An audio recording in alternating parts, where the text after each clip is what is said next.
Bonjour à tous et bienvenue pour ce 7e Nano Shiur, le cours destiné aux lecteurs de la newsletter de Tilsit. Aujourd'hui, à partir de 19h ce soir, il y a une soirée qui est organisée pour la célébration du jour du Lag BaOmer, le 33e jour du Homer. Lors de cette soirée, nous allons vanter les mérites de Rabbi Shimon Bar Yochai, puisque nous allons fêter la Iloula, la célébration de la vie de Rabbi Shimon Bar Yochai. Dans la Gemara, dans le traité de Yebamot, on nous dit que les élèves de Rabbi Akiva, au nombre de 24 000, sont tous morts suite à une épidémie qui a ravagé les élèves de Rabbi Akiva, parce que, comme le dit le texte, Lo Nahagu Kavod Zelazé, ils n'ont pas réussi à se donner de l'honneur les uns aux autres. Les explications fusent. Pourquoi est-ce que parmi les élèves de Rabbi Akiva, pourquoi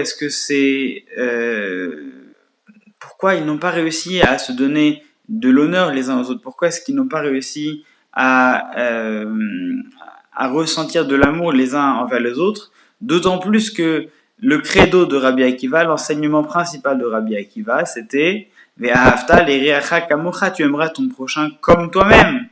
Donc, les explications fusent. Pourquoi est-ce que cette génération en particulier, pourquoi est-ce qu'elle n'a pas réussi à se donner de l'honneur, à se donner de l'amour les uns aux autres? Eh bien, peut-être pouvons-nous voir la réponse de la rédemption.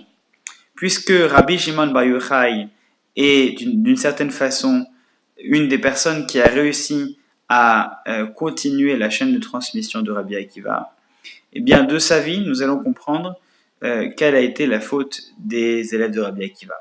Rabbi Shimon Bar Yochai, c'est une personne qui a voué toute sa vie à l'élaboration d'une vérité absolue.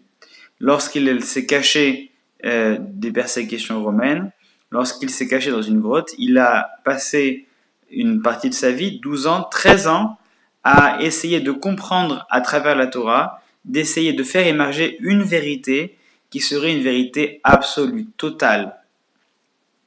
Eh bien, peut-être que, justement, les élèves de Rabbi Akiva, ces premiers élèves qui n'avaient pas réussi à considérer assez les autres, eh bien, dans le Pirkei Avot, on dit quelle est la discussion, la dispute qui est constructrice, qui est constructive, c'est la dispute qui a un but, qui est le Shem Shamaim, qui est pour le nom de Dieu, pour le nom divin.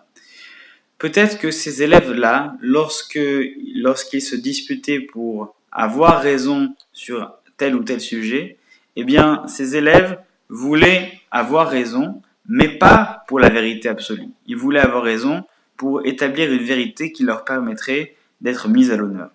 Et donc, mise à l'honneur eux, et pas les autres. C'est peut-être la raison pour laquelle on dit Lo Nahagu Kavod Zelazé, ils ne recherchaient pas l'honneur de l'autre.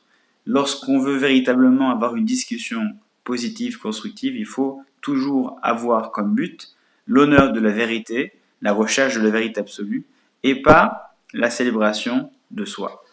Bonne fête à tous!